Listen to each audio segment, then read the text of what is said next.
Hi, my name is Daniel Ochuko and I am a champion.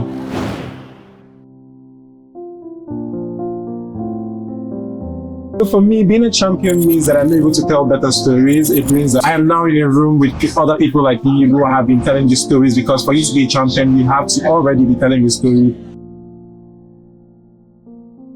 Food is never just food. It is memory, it is culture, it is identity. And sometimes, without saying a word, it tells us who belongs where. For generations across Africa, cooking has often been framed as women's work, a responsibility, an expectation, and a role. But a new generation of storytellers are quietly changing that narrative. Amongst them is Daniel Ochuko. Daniel is not a politician, he's not a filmmaker, he's not standing on a stage delivering speeches about gender equality or equity. Instead, he's doing something far more subtle and perhaps more powerful. He's telling a different story through everyday life. Through recipes, food videos, lifestyle content, and moments shared with millions online, Daniel presents a version of masculinity that is comfortable in the kitchen, curious about culture, and free from limiting stereotypes.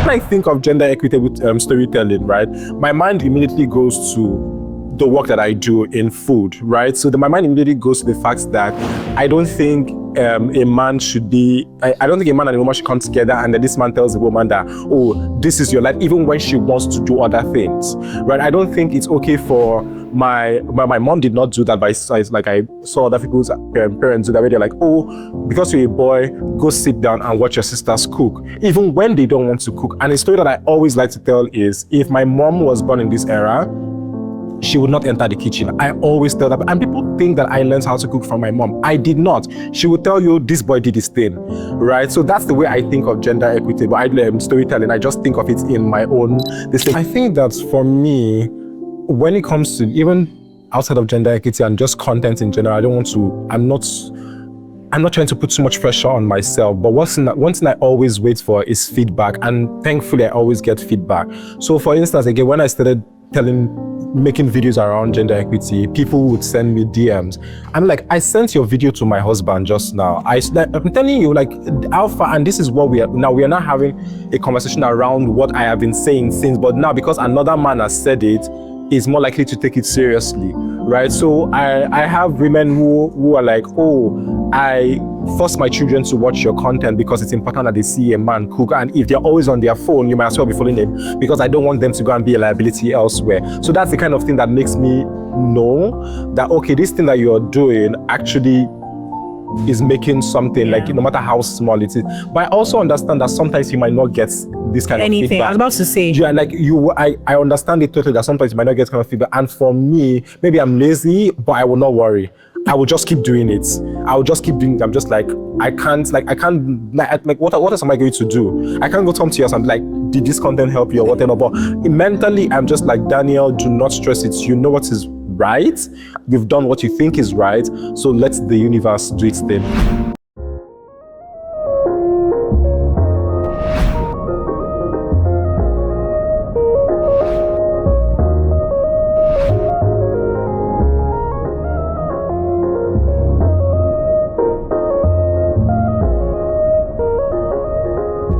And this is what it is, and it's gender equitable story. I did not know that before now.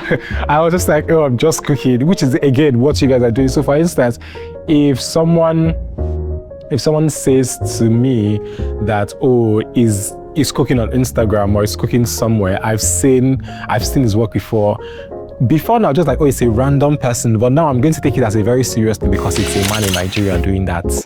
Right, and then she said she's a financial analyst. I'm like, oh wow, if you're going to create content like that, most times we're going to see men doing it. Most times.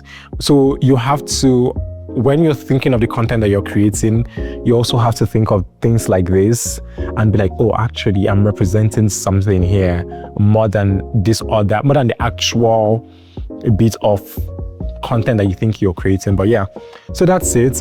His work challenges the outdated idea that cooking belongs to one gender. Instead, he shows that food belongs to everyone.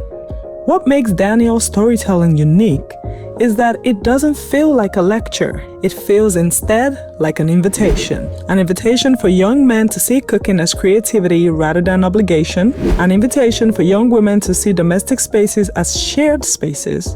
And an invitation for families to imagine more balanced partnerships at home. So more importantly, at the time, I was the only man who was not a chef who was creating content. That's a big thing because statistics shows that, men only become chefs because of the money that is in the chef business, right? And then women want to cook because it's a woman's thing. And then a man comes into the game and is cooking because he wants to cook. I don't know if you get what I mean. I was not a certified chef or anything. I still am not. I am just here showing you the thing that I love to do, because also society tells us that, men cannot like cooking, right? Or men should not like cooking.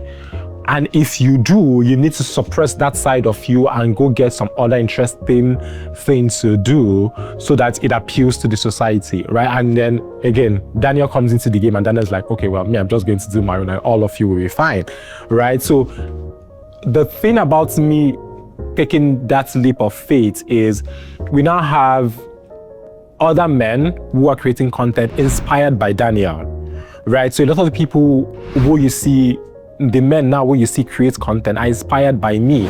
And I think we say that like very lightly. I'm very proud of it. Like I feel it's one of those things where people are like, if I die now, I die. I don't want to die, please. If I die now, I die a very happy person, right? But that's also so if we have 10 male folk content creators and say 7 of them or 8 of them are inspired by Daniel Ochuko, that's one Daniel Ochuko. Now, how many people do we have here and how many people can be inspired by your work and your story and the content that you create? That is why, again, we need to tell this kind of stories. So, it's a lot of attention, right? But I also just imagine that like they cook, so they're like, it's a normal, like it should be like, duh, what else are you going to do? So I can imagine that women most likely have to they will put in more effort to now make an impact. So it's easy for me to carry myself and be like, oh my God, like I'm a man that cooks and this, and then I go look for like a sponsor. They're more likely to carry it than if a woman comes into the thing, because they're like, madam, yeah, like that's what you're supposed to be doing, especially in a place like this. So I agree, and I like that's what happens.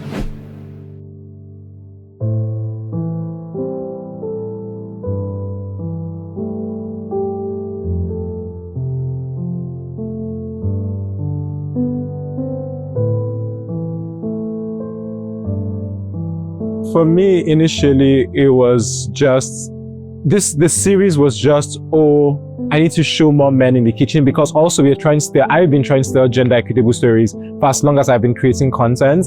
And the series was, we see women all the time in the kitchen, whether they like it or not, we see them in the kitchen, but we don't see a lot of men in the kitchen. And this series was born out of that. So I had to start this thing where I'm like, I need you to start seeing your brothers, your fathers, your friends, your male friends in the kitchen. But coming here and being part of this project, and also having gone through all the courses and movies and films that we've seen, I think I won't say I am moved / pushed in a positive way to want to include women now, because even if I say to people, men need to be in the kitchen, men need to cook all the time, there are still women who love to cook. Cooking is a basic survival skill. Man, woman, nothing. It doesn't have anything to do with gender, and we need to see both of them, or both of us, coming together. So both man, woman, we see both of us coming together in the kitchen and doing the work that is supposed to keep us alive, or that is supposed to be part of our everyday regular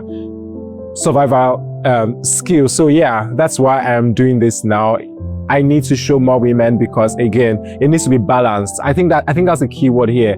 Balance. It needs to be balanced. I need to show men doing what they should be doing. I need to also show women doing what they should be doing, because at the end of the day, we all eat food. So typically people associate my content with cleanliness, very refined, and I'm still going to do all of that. However, we don't want to push some people out of the, well, I say the line, which is, so you're speaking plenty English, you're doing plenty, but you're still in Nigeria, and you're still in Nigeria, living in Nigeria. So now in my head, I want to infuse a little bit of pidgin, not all the time, just so people can associate the thing you're doing. Because at the end of the day, I still make Nigeria. I try my best not to make things that are not Nigerian, and every time I do that, it doesn't go anywhere. Let me tell you, so I tell people all the time that if I post jollof rice today to Sunday, I'm guaranteed at least 50,000 views on each of those things. I am guaranteed. Like, you post it different type of jollof rice. You don't think you know? The same thing. I have a jollof rice video that I will post every 3 months. It doesn't matter. It will always do well.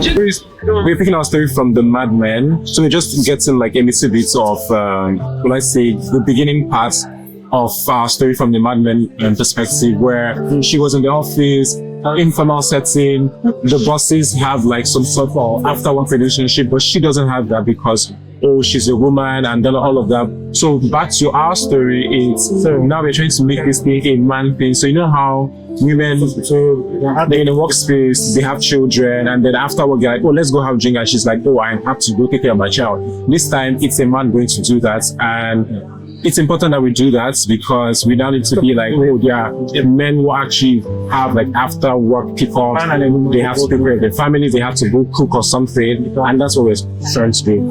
His journey itself reflects this shift. Daniel has spoken about growing up in a home where both his mother and father cooked, allowing him to develop a love for food without gender restrictions. That experience now echoes through every piece of content he creates. But Daniel's impact extends beyond his own platform. As a creator, he has collaborated with major brands including Knorr Nigeria, alongside a diverse network of chefs, actors, influencers, and storytellers. These collaborations promote the idea that everyone has a place in the kitchen and that cooking can be joyful, accessible, and inclusive.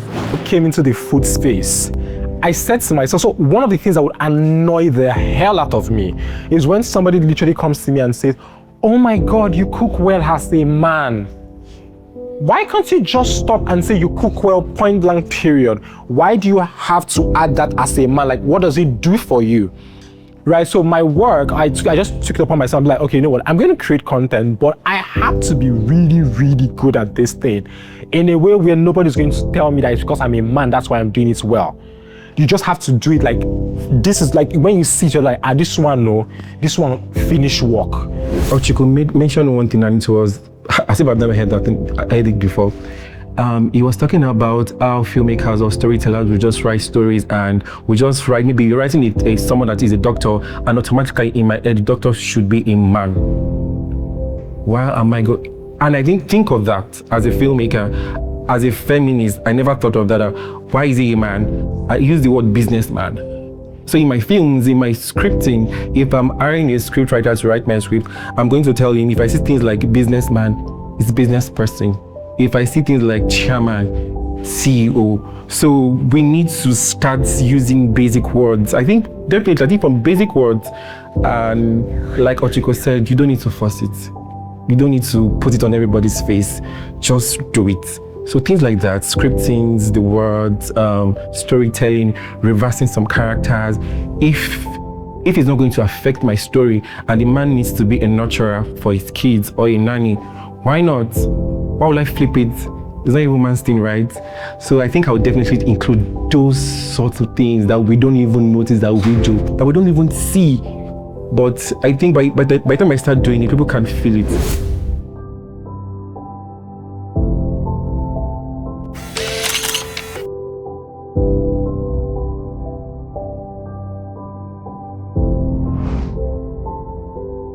Sometimes when we see men do certain things that there's shame behind it, I'm like, no, that's not going to happen in my platform. And I always tell people that I want a ministry reaching here, which is what I want is what is going to go.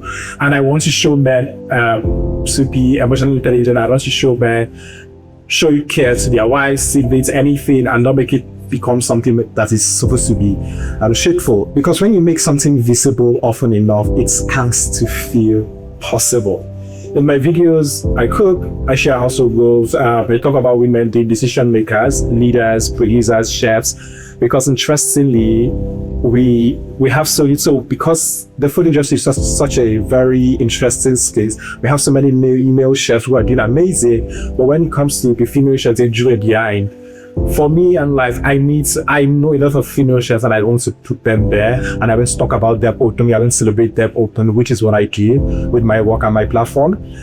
And that's what I believe gender equity should do. Not preach, but reflect.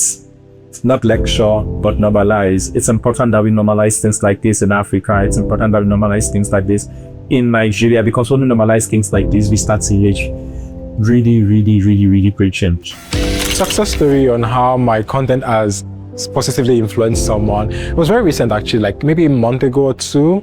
I made a video talking about boy moms, and I was very specific about boy moms because I feel like Nigerians/Africans, just mothers in general, have like a particular lens with which they take care of their boy child, and then a different lens with which they take care of their girl child. And in the comments, people were like, oh my God, this is what we do. Oh, this is what I don't do. This is what I don't do. And I remember someone coming to my DM to send me a message saying, oh, I really love the video that you posted, because I am one of those people who is very, for lack of a better word, in love with my boy child. And I essentially make him or insulate him from the things that I don't insulate the girl child from.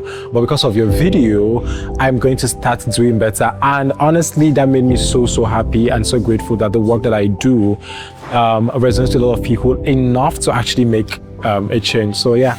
So you know how people were having the conversation about this. There was this trend about how going to the restaurant, like my African mother, something, and then they will go and then they will start fighting and whatnot. And people are like, do your mothers actually go outside to fight?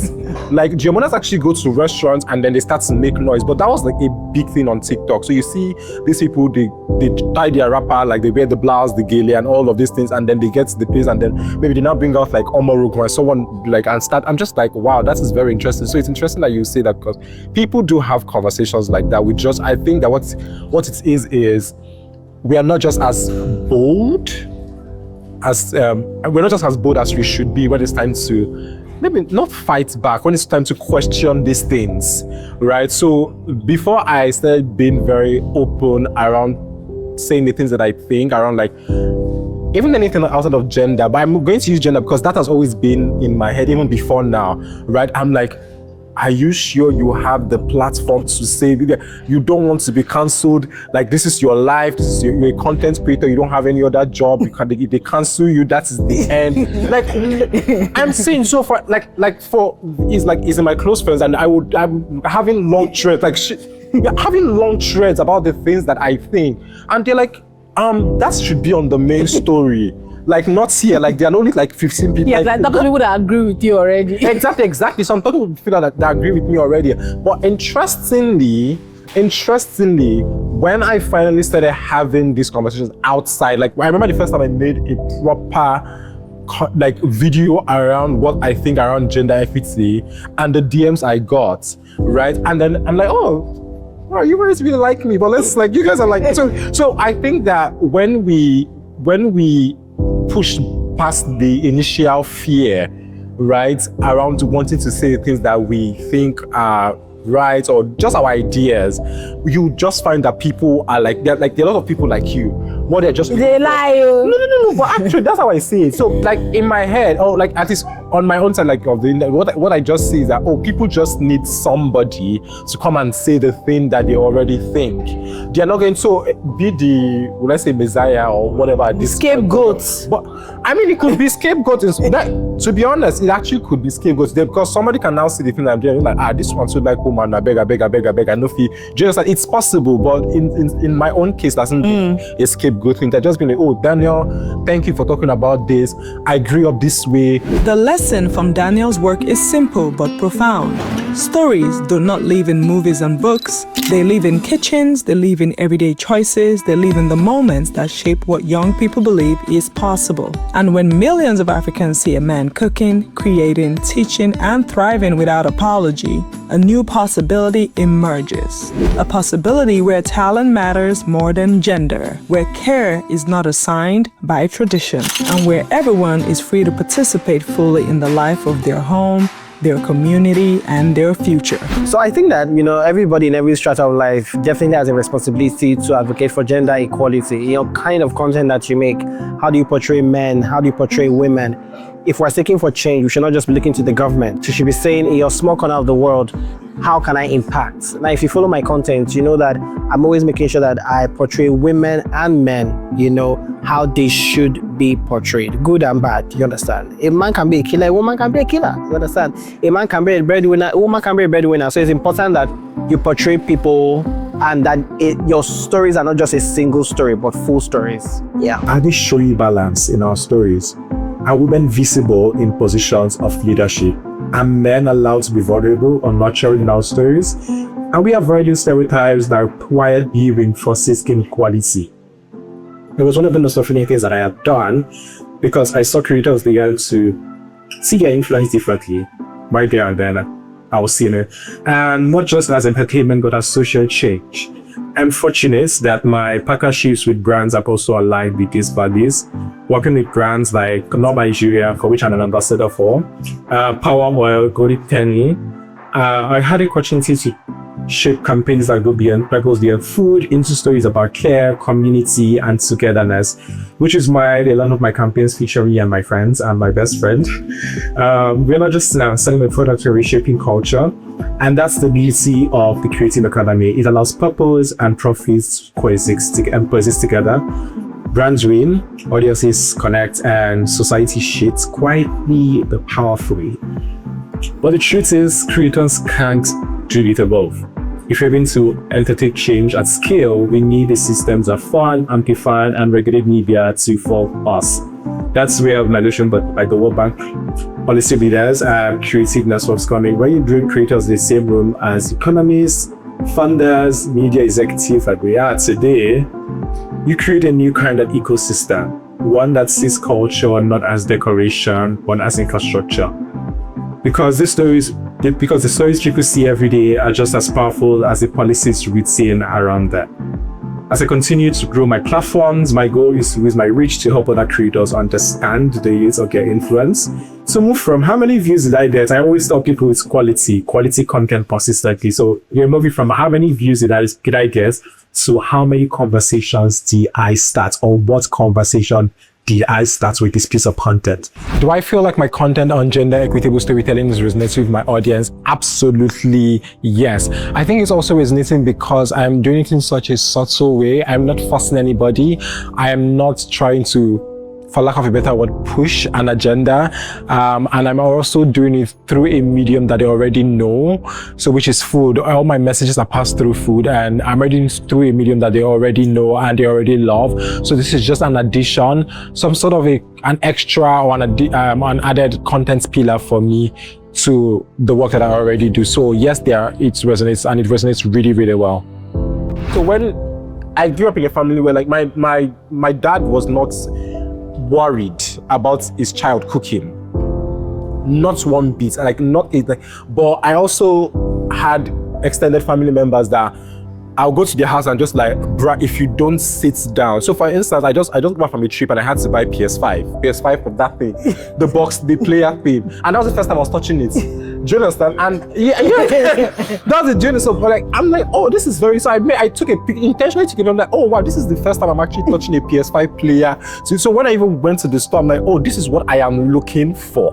Right? When the person sends me, like, someone asks me to buy, so I'm like, oh, this is what I'm looking for. I don't know what it does. Like, this is what I'm looking for. But it just made me think about the fact that when I was younger, people would be like, oh, why do you want to cook? Why do you want to cook? Why do you want to? And I was and I was not a stubborn child, but this was the only thing I was stubborn about in my entire life. Like, I am literally, like, you know, when Nigerian parents pray for good children, that's like they pray for someone like me. You are not doing anything that is going to like my mother would say, bring left, look them, make them use left hand to point to this noble family. Like that's how she says it, right?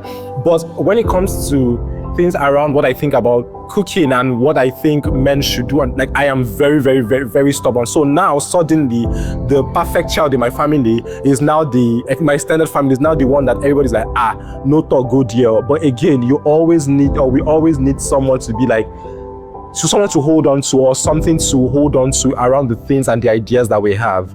So if that's helped. Because changing society does not always begin with grand gestures. Sometimes it begins with a meal, and storytellers like Daniel Ochuko are helping Africa imagine a table where everyone has a seat. This is why Daniel Ochuko is our champion.